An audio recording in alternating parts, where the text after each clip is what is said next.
আসসালামু আলাইকুম এভরিওয়ান, কি অবস্থা সবার, কেমন আছেন? আজকে আমি আপনাদের সাথে আরেকটি 2 পাউন্ড ওজনের চকলেট কেকের রেসিপি শেয়ার করব আর কিভাবে এই কেকটি 2 ঘন্টার মধ্যে রেডি করে ডেলিভারি করেছি। পুরো ডেকোরেশন থেকে শুরু করে পুরো কেকের রেসিপিটি আজকে আপনাদের সাথে শেয়ার করব।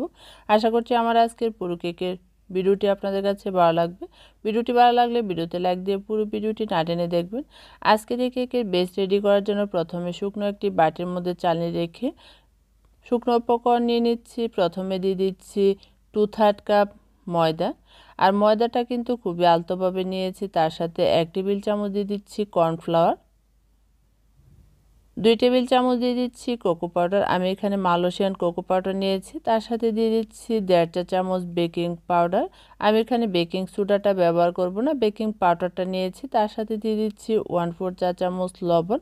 আর লবণটা কিন্তু চেষ্টা করবেন কেকের মধ্যে অল্প হলেও ব্যবহার করতে, তখন কেকের টেস্টটা কিন্তু খুবই পারফেক্ট আসে।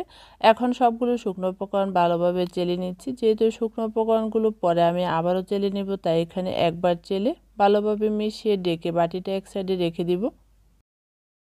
এখানে অন্য আরেকটি শুকনো বাটি নিয়েছি, এর মধ্যে রুম টেম্পারেচার থাকা 4টি ডিম ভেঙে নিচ্ছি।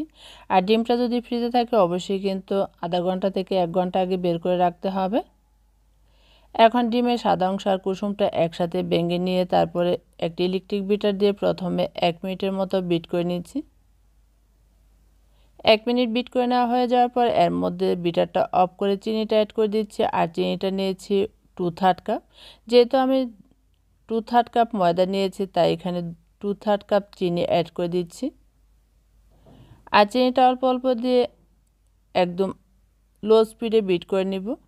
আর বিট করতে করতে যতক্ষণ না পর্যন্ত চিনিটা না গলবে আর যতক্ষণ না পর্যন্ত ডিমের ফোমটা একদম ফ্লাফি পারফেক্ট না হবে ততক্ষণ পর্যন্ত বিট করে নিব। আর কিছুক্ষণ বিট করে নেওয়ার পর বিটারটা অফ করে দিয়ে সাইডের অংশটা নামিয়ে আবারও বিট করে নিচ্ছি। কিছুক্ষণ পর পর অফ করে বিটারটা অন করতে হবে, না হলে কিন্তু বিটারটা পুড়ে যেতে পারে। ডিমটা বিট করে নেওয়ার পর দেখুন কতটা পারফেক্ট হয়েছে। যখন দেখবেন এভাবে পড়লে সাথে সাথে মিশছে না, তখনই বুঝবেন বিট করা হয়েছে। এখন এর মধ্যে দিয়ে দিচ্ছি 1/2 চা চামচ চকলেট ইমালশন, 1/2 চা চামচ দিয়ে দিচ্ছি ভ্যানিলা ইমালশন।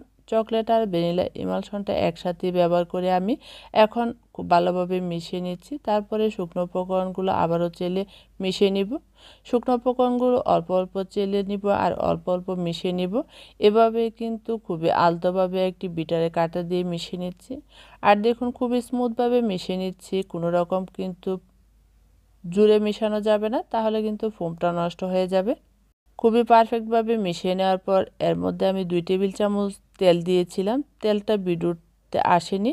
এখন খুব ভালোভাবে ব্যাটারটা দেখুন স্মুথভাবে মেশানো হয়ে গেছে আর খুবই পারফেক্ট কিন্তু রয়ে গেছে ফোমটা। এখন এখানে 8.5 ইঞ্চি একটি মোল্ড নিয়েছি, কাগজ দিয়ে তেল ব্রাশ করে তারপরে পুরোটা ব্যাটার এর মধ্যে ঢেলে নিচ্ছি। পুরোটা ব্যাটার ঢেলে নেওয়ার পর কাঠি দিয়ে একটু গেটে আজকের এই কেকটা চুলায় বেক করব। আর চুলায় কিন্তু আমি যেহেতু আগে অনেকগুলো ভিডিও আমি দেখিয়েছি, তাই ভিডিওটা বড় হয়ে যাওয়ার কারণে চুলার ভিডিওটা আমি দেখাচ্ছি না। চুলায় আমি 35 মিনিট বেক করে নিয়েছি। তারপরে চুলা থেকে নামিয়ে কিছুক্ষণ রেখে সাথে সাথে মোল্ড আউট করে নিই। আর কেকটা কিন্তু এখন আমার গরম, যেহেতু আমার এই কেকটা ডেলিভারি সকাল 7টায়, তাই এখানে সাথে সাথেই কিন্তু আমি চুলা থেকে 10 মিনিট রেখে তারপরে মোল্ড আউট করে নিয়েছি। এখন গরম থাকা অবস্থায় কেকটা 3টি স্লাইস করে কেটে নেব। কেটে কেকটা ঠান্ডা করে নিচ্ছি। তারপরে 3টি স্লাইস করে কেকটা কেটে নেওয়ার পর প্রথমে এখানে 12 ইঞ্চি একটি বুট নিয়েছি, এর মধ্যে কিছু ক্রিম দিয়ে নিচে লেয়ারটা সেট করে দিব। তারপরে এর উপরে সুগার সিরাপ গানাশ দিয়ে দিচ্ছি।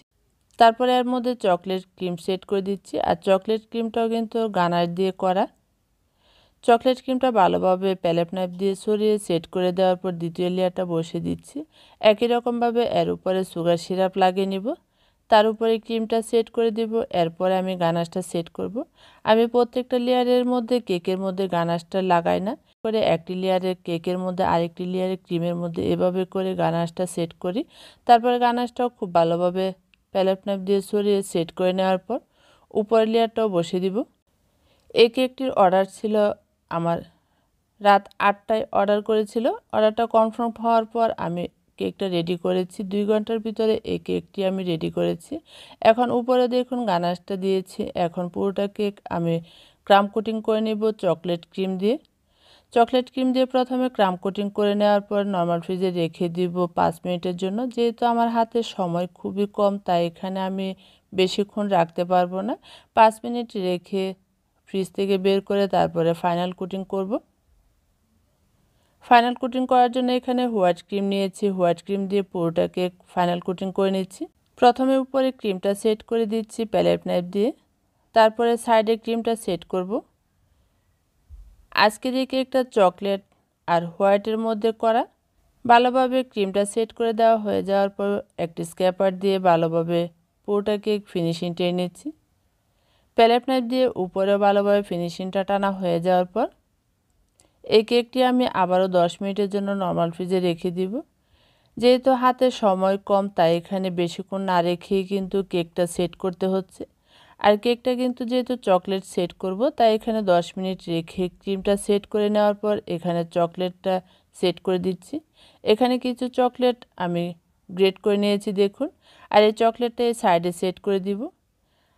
আমাকে এরকমই অর্ডার করেছিল কেকটি, যাতে সাইডে এভাবে চকলেটটা দিয়ে একদম হোয়াইট আর চকলেটের মধ্যে রাখি।